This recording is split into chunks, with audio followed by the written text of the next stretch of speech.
satisfied here in your love. Hey, oh, there's nothing better than you. There's nothing better than you. Oh, there's nothing is better than you. Oh,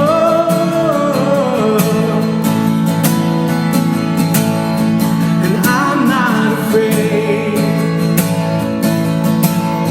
to show you my weakness, my failures and flaws. Lord, you see them all, and you still call me friend. Hey, 'cause the God of the mountain is the God of the valleys, and there's not a place your mercy and grace won't find me again. Oh, there's nothing better than you. There's nothing better than you. There's nothing is better than you. Come on. Oh, there's nothing better than you. There's nothing better than you. There's nothing is better than you.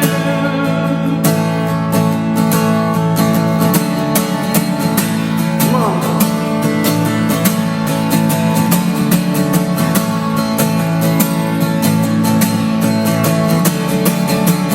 You turn mourning to dancing. You give beauty for ashes. You turn shame into glory. You're the only one who can. Again, come on. You turn mourning to dancing. You turn beauty for ashes. You turn shame into glory. You're the only one who can. Turn the graves.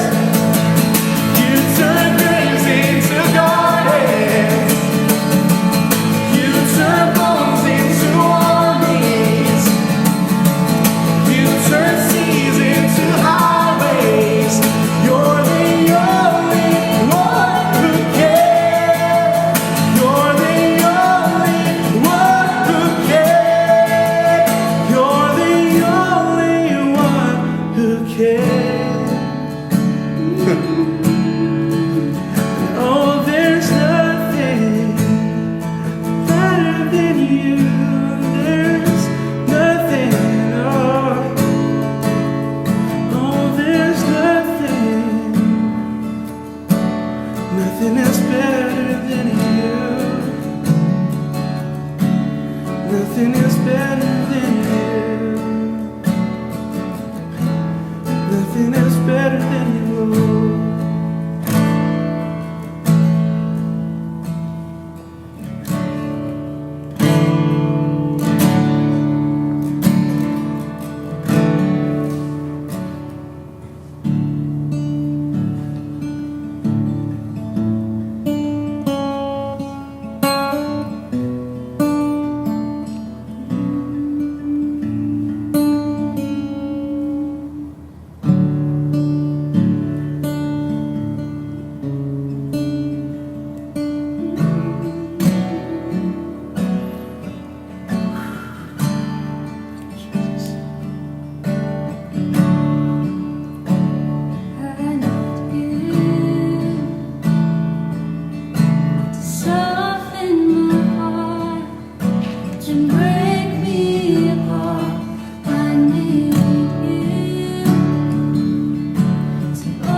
thank you for every single person that is watching today. God, I pray that you would just bless them, that you would speak to them, that you would meet them exactly where they are. God, no matter how they're feeling, no matter what they're going through right now, Jesus, I thank you that you are the God that comes so close to us. We love you so much.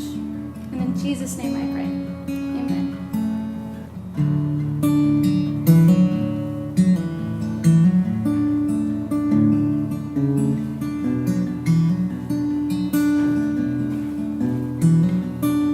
Hey Upper Room, it's so good to see you guys again. I absolutely love that even though we are in different seasons right now, we still get to worship together through our social media platforms. And I just want to thank Greg and Lena for leading us in this time of worship. It was so beautiful. And as they were singing and ministering to the heart of God, I know that I was being blessed, and I hope that you were too.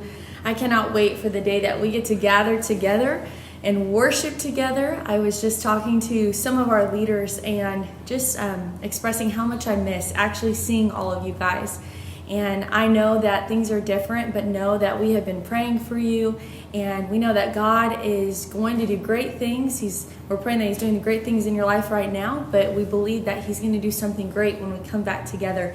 And so I just want to let you know that you've got tons of leaders praying, and I'm here if you need anything. You can reach out, you can DM us. That's probably the best way. If you need any encouragement or just need help getting connected in this season, we'd love to help do that. But we're going to be continuing tonight our series talking about men and women in the Bible who have had a comeback. Oftentimes in life we go through difficult situations and seasons. Sometimes we can't control what those are. Sometimes they are because of decisions we've made. But with the power of God coming into our life, with God, all things are possible, and He can turn a situation that the enemy meant for bad and turn it over for His glory and for good. And so tonight we're going to talk about one of my favorite people in the Bible for a couple of reasons. But before we do, I wanted to just remind you that in Hebrews chapter 12, verse 1, it says, "Therefore, since we have been surrounded by such a great cloud of witnesses, let us throw off anything and everything that hinders and the sin that so easily entangles, and let us run with perseverance the race that is marked out for us." You know, we are in a life race together here on this earth, but I want to just let you know that you're not doing this alone. You are not running alone. And in fact, according to Hebrews chapter 12, verse 1, you have a great cloud of witnesses who are cheering you on, who believe in you, and spiritually who are clapping and they're shouting because they want to see you run this race and they want to see you finish well. And that's what I want. I can't wait until the day I hear, "Well done, good and faithful servant." I can't wait to the day where I get to be reunited with Jesus face to face. And just thinking about that, this world is not our home. And the things and the decisions we make here today and right now affect our future, affect our eternity. And so know that even if you are struggling or you're in a difficult season right now and you feel alone, or maybe you've been facing temptation or have been hit hard in life, know that you have many people who are cheering you on. Kind of growing up, I've been, raised in church. I've heard many encouraging words. And people try to tell me when I'm going through something difficult, their life experience and their wisdom, or they try to be positive. And sometimes you just don't want to hear it. And sometimes it just doesn't feel like your reality. And sometimes the things that we face seem bigger than the words of encouragement that they're bringing. And maybe you're there today, and maybe you have been listening to services and you've been tuning in, but you just feel like no one understands. I believe tonight we're going to get into God's Word, and He has something that He wants to say specifically to you. Because I do believe that even though your reality might be bad right now and you might feel like it just stinks, I want to tell you that God has something greater in store for you that He wants to declare over your life. If you have your Bibles, let's go ahead and turn to Mark chapter 6. I want to ask you, how many of you know someone in your life who stands out to you? Maybe they stand out because they have different beliefs. Maybe they stand out because their perspectives on life are different than yours. Maybe they stand out because they have funky hair or bad breath or I don't know, maybe they have an accent. Maybe they're different than you, or they have a distinctive laugh. I have plenty of people in my life that stand out to me. And when I read the Word of God, someone who I know is cheering us on, when I read the Word of God and think about someone who really stands out in the Bible, I think about John the Baptist. For some of you, you might know who he is. For some of you, this might be the first time that you're hearing about him. But John the Baptist had a very powerful message. And we'll talk about that in just a few moments. But before we do that, let's just talk about him as a person in general. He was, if you were to look at him, like in this day and age, someone who was very eccentric. He stood out just by the things that he wore. Scripture says that he wore camel hair for clothing. He had a leather belt strapped around his waist, and he ate locusts and honey for his diet. And talk about OG paleo diet right there. Like John the Baptist paved the way. Any CrossFitters out there, but just thinking about and reading, the way the word describes John the Baptist, he was someone who just stood out just by his personality and who he was. But he really stood out as I was reading the Word of God because of the message that he preached.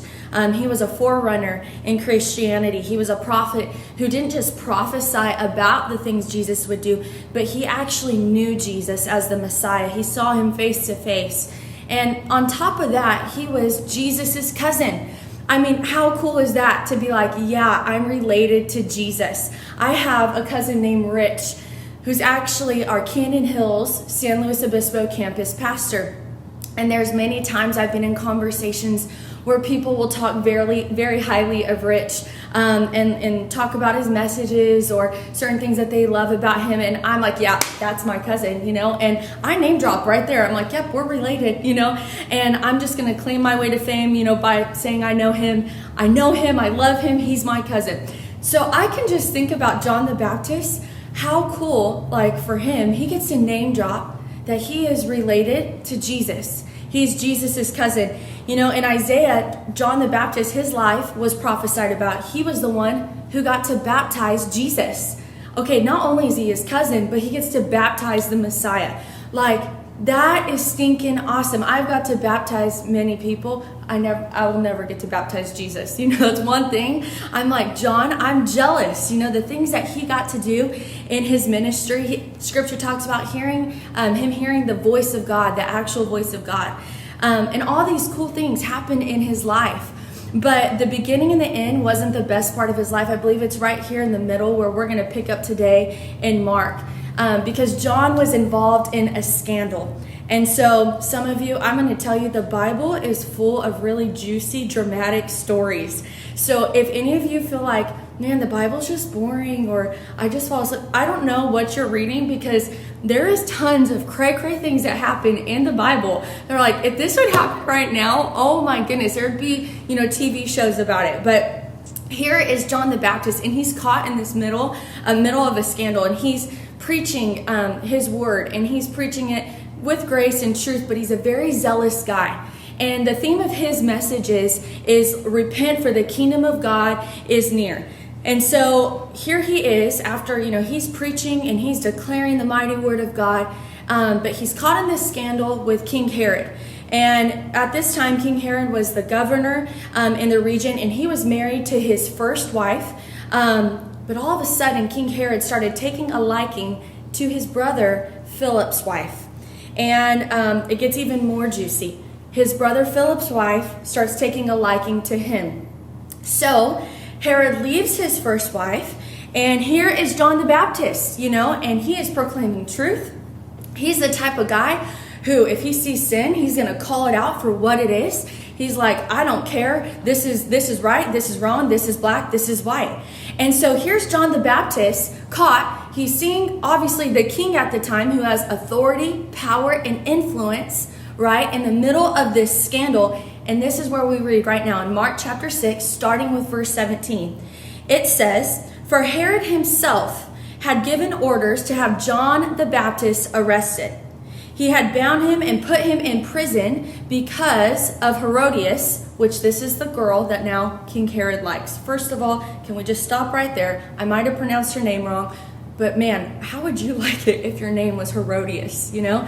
That just sounds bad, right? Like, it sounds like she belongs in a scandal. So here she is, Philip's wife, okay, who eventually King Herod married. It said that John had been telling Herod, it is not lawful for you to have your brother's wife.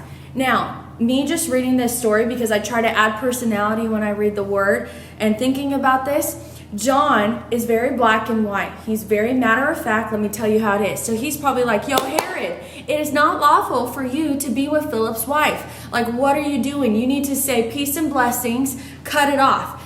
I don't know exactly how John the Baptist delivered this message to King Herod, but I will tell you that Herodias did not appreciate what he was saying, and she did not like it. In fact, this is her response. In verse 19, it says, so Herodias nursed a grudge against John and wanted to kill him. Okay, second reason, Herod, you need to cut the cord. She's crazy. She doesn't like a message that someone says to her, so her automatically her response is, we're going to kill him. But scripture says she wasn't able to, because in verse 20 it says that Herod feared John and protected him, knowing him to be a righteous and holy man. But nonetheless, he was still arrested and he was still thrown in prison. So you think about this for a moment. John's life, he's in prison, he's arrested for declaring a message that is right, it's not wrong. He's taken a stand for Jesus, he's taken a stand for the word, he's declaring what, is truth. And prior to this part of his life, his ministry was booming. He's Jesus' cousin, John the Baptist. He prophesies that Jesus is going to come. He's baptized hundreds of people.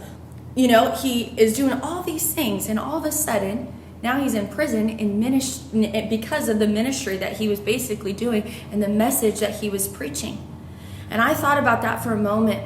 When you feel like you're doing everything right and you're taking all the strides towards Jesus, and maybe you're going to church, you're in a small group, you're reading your word, but for some reason, man, life just still hits and you don't understand why. Why am I going through this? Why is this me caught in this moment? And it's one thing to make mistakes or, sin and do something wrong and then have to deal with the consequences.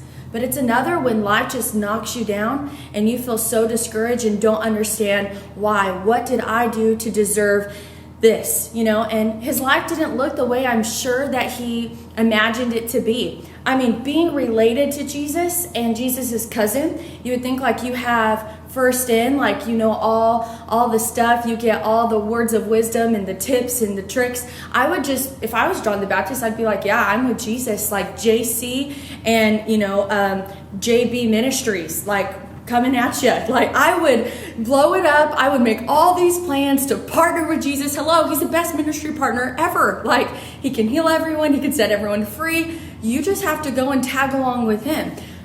I can picture, he's being very successful in ministry up until this point. And now all of a sudden, like, life has thrown him a curveball, and here he is in prison. His life didn't look the way that I'm sure he thought it would. And for a moment, we read this, that John's reality began to shake his faith. And it began to give him a different perspective. Like I said, he probably had big plans, but all of a sudden, according to the word of God, we read that his faith began to waver. He began to doubt. He began to have fear. Again, questioning, why is this happening to me? Is life supposed to be this way? This wasn't a part of the plan. He's trying to make sense of the situation. How many of you have been caught in that place where life has just hit you hard? Or you've been accused, or your character's been attacked, or maybe, you've just been through something tragic. I don't know what it is, but you question why me, where life just doesn't make sense. One day you have a lot of hope and joy and life and purpose, and you are excited and you're trusting and believing in what God says and who he is. But then all of a sudden things like this happen and it really rocks your world. And like John, we can find ourselves in situations in life where we didn't hope for, we didn't ask for these things to happen to us. And it can be easy to begin to doubt and feel like, God, are you there? God, are you listening? God, where are you? Or maybe you feel like God is just completely absent. And in spite of everything that John faced, I believe that there's a few things that he would tell us in life, and one of them being when life does not make sense, we can put our faith in God's purpose. We don't always understand the purpose of what we're going through or why we're going through it, but we can place our faith in God's purpose, that he has a plan. Just because you don't feel God doesn't mean that he's not there, doesn't mean that he's not near. Scripture says that he will never leave us nor forsake us. But in that moment, I can only imagine how John the Baptist must have felt sitting there thinking, how did I end up here? And why? Scripture records a little bit about his feelings in Matthew chapter 11, verses 2 through 3. It says, when John, who was in prison, heard about the deeds of the Messiah, he sent his disciples to ask him, are you the one who is to come, or should we expect someone else? And man, when I read that, I thought, what a broken and low moment in John's life. The one who baptized Jesus, who prophesied about Jesus, who did life with Jesus, who was zealous, who was on fire, who was preaching black or white, who was like all in, is now in prison, arrested, and he's questioning. He's doubting. He's not understanding. And this is such a low and broken moment for him. Is Jesus who he is? And sometimes I know that the enemy tries to attack us with those same types of questions when life hits us like that. Is God who he says, who he really is? Is he going to really do what he says he's going to do? Did he really declare that over your life? You know, and we can begin to doubt. We can begin to think, did we even hear him right? And it's okay to have these thoughts and, you know, come across our mind. Because you think about it, Jesus' cousin, John the Baptist, who actually physically walked with Jesus, had these same thoughts. And you would think that when Jesus was opposed with these questions, you know, he could have got offended with John. Like, you're my cousin, and you're going to question who I am? Like, you were with me, you know. But Jesus didn't. And I want to encourage you, like, if you have questions or doubts, Jesus isn't going to be offended by your questions and doubts. He's saying, come to me with them. And here Jesus is, and he responds to him. And I love this. He's so gracious. He's, you know, declares truth, but he also shows his cousin such grace and love. And he replies in verse 4, go back and report to John what you hear and what you see. The blind receive sight, the lame walk, those who have leprosy are cleansed, and deaf hear, and the dead are raised, and the good news is proclaimed to the poor. Blessed is anyone who does not stumble on account of me. And I believe if John could encourage us through his story, the one who I believe is cheering us on today, who is saying you have been created with a purpose and you're running this race, and if you're feeling discouraged, there's a few things that I would like to share with you that I learned from my story, that when life does not make sense and you are experiencing a setback, surround yourself with people who will remind you of God's promises. You know, as a pastor, we get a lot of different calls, phone calls, where there's many different types of life situations that people are going through and circumstances, and people often call in time of need, when they need prayer, they need encouragement, they don't understand or they don't have the answers. And the other day, I received a phone call late in the evening. First, a text, can I call you? I need prayer right now. And I said, of course. And so I called my friend, and she's about 28 years old. She just got married, and she called and she began to explain how, you know, the love of her life, her husband that I'm telling you, she just got married a few months ago, has been diagnosed for the second time with cancer. And she is so discouraged. She called me, and you could just tell in her voice that she had fear and she had worry and doubt. He's beat cancer once, and it came back. And just recently, his temperature spiked up to 102 degrees, and she had to take him to LA for some of the treatment. And when she dropped him off at the hospital, she had to drop him off because of COVID. They can't be together. She just had a breaking point that she does not get to be with her husband when he's going through one of the most difficult and challenging seasons of his life.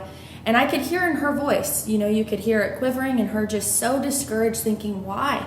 Like, why? And the Holy Spirit began to just speak to me. And in that moment, there was a few seconds where she's describing this. I'm like, oh my gosh. Like, I'm imagining myself there. I'm crying already. I'm tearing up thinking, I just want to go and hug her. I want to go be with her, and I wish I could just be like, I want to take all that away, and I wish I could. But as I began to sit there and listen to her, the Holy Spirit just began to remind me the same God that healed him the first time is the same God that has all power to heal him the second time. And just all of a sudden, I just began hearing all these different promises come, to mind that I know are in the Word of God. It's oftentimes when we face circumstances like that where the enemy tries to get you to base your faith on the reality and what you're going through in your circumstances.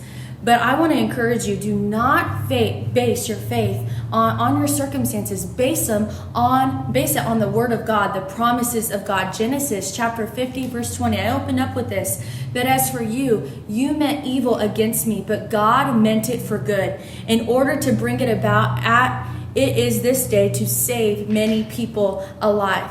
It's not about the facts of our circumstances. It's about the facts of the Word of God. The Word of God will trump any circumstance that you are facing, even though it might not always feel that way. God is who He is. He will do what He says He will do. And just because you're not sure doesn't mean God is not sure of who He is. And you can go to the Word of God. And again, His Word does not return void. That's what we've got to declare over our situation. And when we take our eyes off our situation for a moment and we place them on our Savior, God's promises and His purposes become a reality in our life. Our faith, we were just declaring, we were singing with Greg and Selena, give me faith. Give me faith to trust and to believe, right? With what you're saying, Lord, even when I don't. There's times where we are weak. And we sang that, I may be weak, but your Spirit's strong in me. It's in these moments, in these seasons, where you feel like you're experiencing all these setbacks, that you hold on to the Word of God. It doesn't look good right now, but His promises will prevail. And some of you only see and know problems because you don't take the time to open the Word of God and read His promises. Some of you only see and hear problems because you don't surround yourself with people who will encourage you and declare the Word of God over you and pull you up. Instead, they speak death and they listen to the negativity, or they, feed into that. You need people, surround yourself with people who will declare the Word of God in your circumstances, during your situations where you feel like, this is a setback. I don't know how I'm ever going to overcome this. Why me?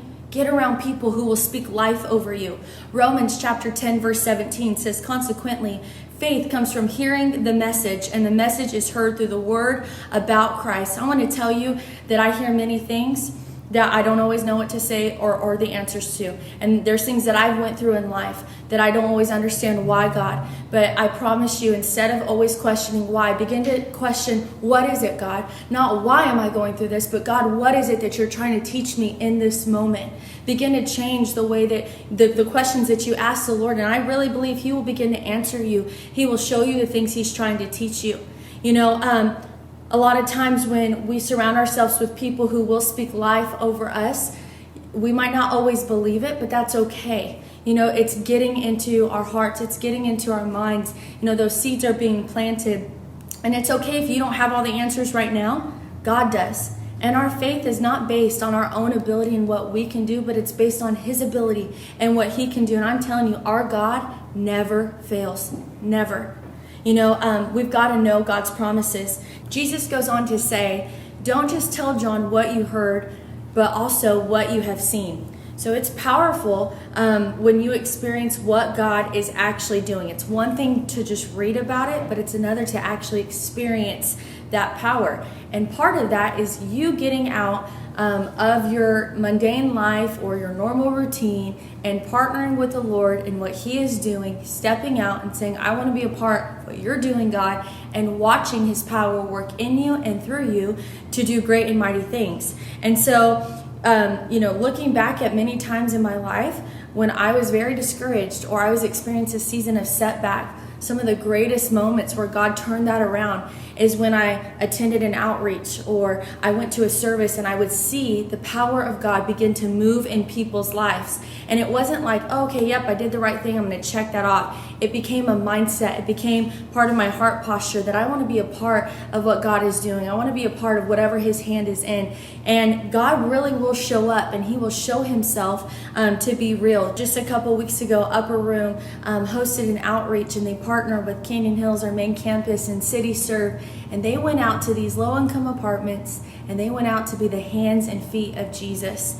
and I watch so many of our people that are part of Upper Room pack groceries and pack things for people, and they begin to hand them out, and you could see just in these people's faces how much it ministered to them. Yep, it was hot that day and it was tiring, and I know some people were frustrated and some people were waiting in line and the situation didn't seem so ideal. But man, it meant so much to those people who were receiving that love and that care. And you could see how the power of God was working through that whole entire outreach. And you know what? Like I said, it's one thing to read about the power of God, but it's one thing to actually see it happen. We read about experiences back in the Bible, like the Upper Room experience. Our prayer should be like, man, I love reading that. That gets me fired up and stirred up. But that same power is accessible for you and I. We can have that happen. That can be our reality. We can be a part of that. And so we need to surround ourselves with people who don't just remind us of the promises of God, but who also encourage us to experience what God is doing, to experience His power. It's one thing to read about God being the healer. It's another to actually see Him heal someone. It's one thing to read about how God is our deliverer and actually watch His power truly bring deliverance in someone's life. It will change your perspective. It will boost your faith. So when life doesn't make sense and you are experiencing setbacks, surround yourself with people who will remind you of God's promises and who will remind you of what God is doing. Lastly, surround yourself with people who will remind you of who God is. Who He is. Because when we are going through things in life, and life throws us a curveball, and we're frustrated, and we're doubting, and we have all these different types of questions, we can go back to who God is. That you know what? We don't understand the circumstances, and we don't always understand God, but it doesn't change who He is.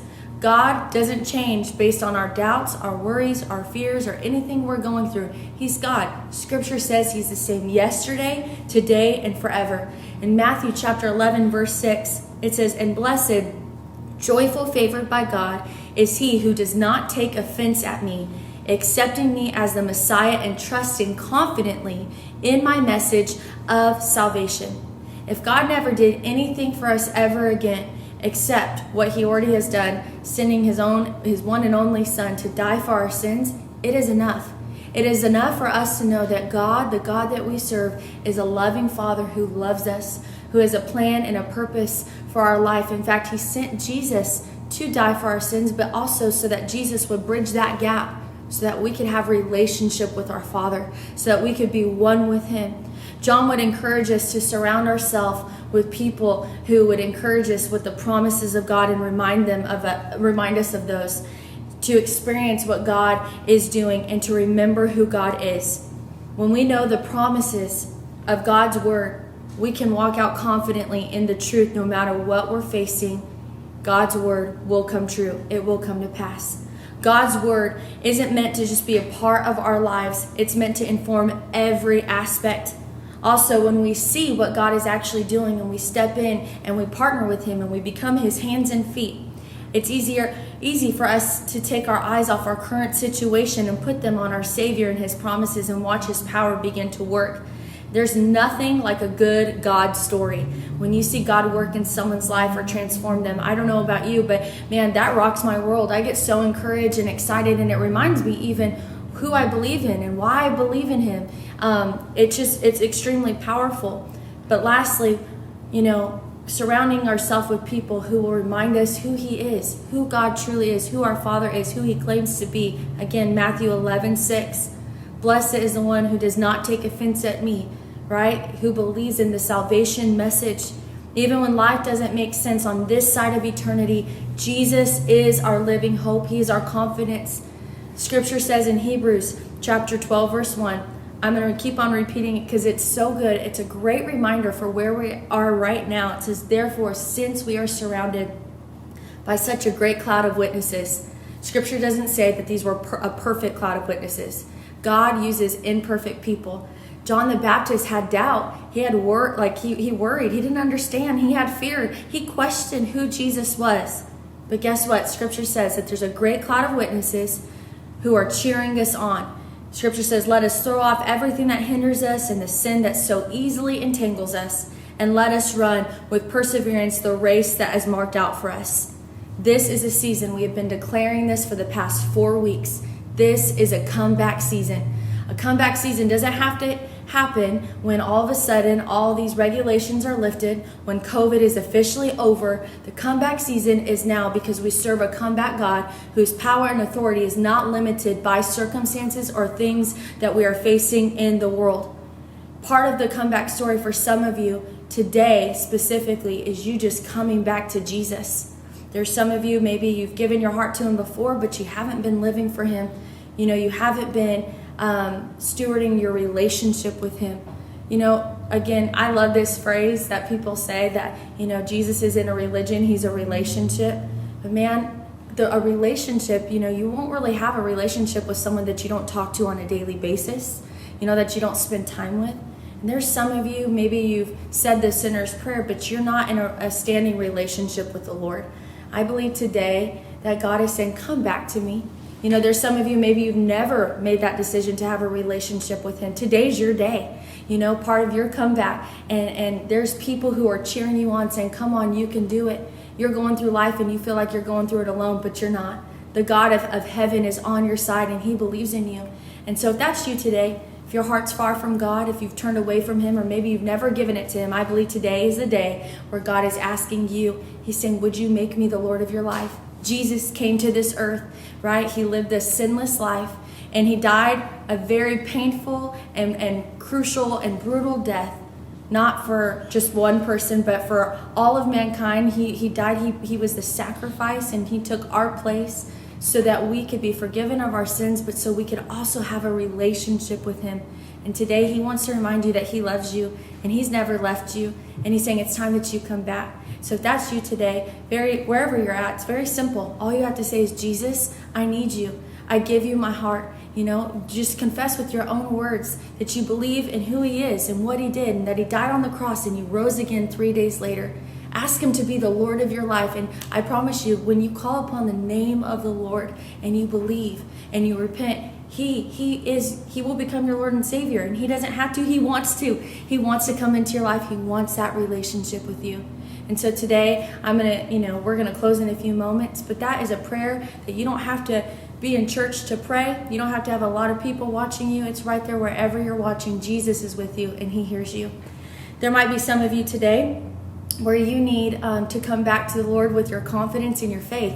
You've been placing your faith and confidence in other things in this life, and God is saying it's time that you place your confidence in your faith back to me. I want to ask you this question. Do you have full confidence in who God is, or are you allowing your reality to shape your faith? And I promise you, when you choose to switch that and you begin to place your faith in Jesus, no matter what your reality is, no matter what your circumstances are, I promise you will see God's power work in your life. I believe this is a season where God wants us to come back, but he wants to show you who he is. We sang earlier, give me faith to trust what you say. And my prayer for you this week is that you will truly do that. That you will ask the Lord, God, continue to give me faith to trust what you say. I encourage you, surround yourself with people who will declare God's promises over your life, who will remind you to connect to his power by stepping out and watching him do what he says he's going to do, by participating with whatever he has in store for this season. For some of you, that might be an outreach with City Serve. That might be partnering with Upper Room when we have opportunities. Don't hesitate. Don't sit on your couch. Jump in now. Get involved. Get connected. God wants to use you. And lastly, remember who he is. The same God who's done it before will do it again. We're in a comeback season and God wants to do great things. So I just pray a blessing over you, Upper Room. I pray that you have an amazing week, and we can't wait to see you next week.